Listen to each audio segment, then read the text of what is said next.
अस्सलाम वालेकुम viewers, welcome back to our channel. आज बनाने लगे हम मसाला करेले की रेसिपी। इसके लिए यहाँ पे ले लिए मैंने करेले 1 किलो। उनको मैं नमक लगा के धूप में रखा हुआ था, फिर वॉश करके धूप पे रखा। ठीक है, अब हम इनको फ्राई करेंगे। यहाँ पे मैंने कढ़ाई में ऑयल ले लिया, ठीक है, और इसके अंदर करेले ऐड कर रही हूँ। इनको हम गोल्डन फ्राई होने तक पकाएँगे। जब तक गोल्डन ब्राउन होता रहा। चैनल पर नहीं हुआ, मेरे चैनल को सब्सक्राइब नहीं किया हुआ तो प्लीज़ मेरे चैनल को सब्सक्राइब कर लें। ये देखें व्यूवर्स, हमारे करेले जो हैं बहुत अच्छे से गोल्डन फ्राई हो गए। हम इनको यहाँ से डिश आउट कर लेंगे।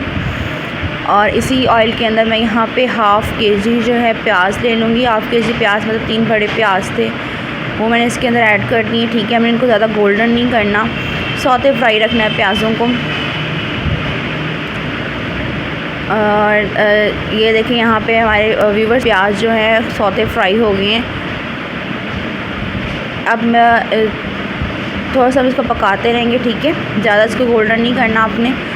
इसके अंदर यहाँ पे टमाटर डाल दूँगी, 1 बड़ी साइज़ की बड़ी कटी हुई, और साथ में ही 2 से 3 लाल मिर्च इसमें हरी मिर्च ऐड कर दूँगी। ठीक है, बड़ी कटी हुई, और इनको सब पका लेंगे। इसको हम मसाले ऐड करेंगे। नमक जाएगा इसके, ज़ीरा जाएगा हाफ़ टेबल स्पून, यहाँ पे धनिया पाउडर जाएगा हाफ़ टेबल स्पून, नमक जाएगा हाफ़ टी स्पून, क्योंकि नमक पहले करेले को लगा होता है। मिर्ची जाएगी 1 टेबल स्पून, और हल्दी जाएगी हाफ़ टेबल स्पून। नमक की क्वांटिटी इसलिए कम रखिए क्योंकि नमक जो है वो पहले करेलों को लगा होता है। ये देखिए हमारा यहाँ पे मसाला जो है कितने अच्छे से बन गया है। ठीक है, इसको हमने लाइट हल्की आंच पे रख के पकाया है। ठीक है, 10 से 15 मिनट। अब इसके अंदर हम करेले ऐड कर देंगे, उनको अच्छे से मिक्स कर लेंगे इस तरह से। अगर आपके पास खटाई है, आमचूर पाउडर है या फिर कैरी है, आप वो ऐड कर सकते हैं। मेरे पास अचार है, मैं अचार के 2 नींबू इसमें ऐड कर रही हूँ खटाई के लिए। हम इसको अच्छे से मिक्स कर लेंगे और थोड़ा दम दे के इसको 2 से 3 मिनट के लिए पकाएंगे।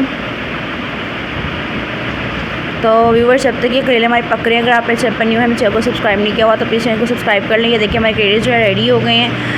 आपने रेसिपी को ज़रूर ट्राई करना है, मुझे फीडबैक भी बताना कि आपको रेसिपी कैसी लगी है। और ये देखिए इस तरह से हमारे करेले जो है बहुत मज़े के बन गए हैं। ये खुशबू बहुत टेस्टी आ रही है। ठीक है, आपने रेसिपी को ज़रूर ट्राई करना है। इसके ऊपर थोड़ी सी मैं यहाँ पे कसूरी मेथी ऐड कर दूँगी, हाफ़ टी स्पून। आप धनिया भी ऐड कर सकते हैं। ठीक है, हाफ़िज़, टेक केयर।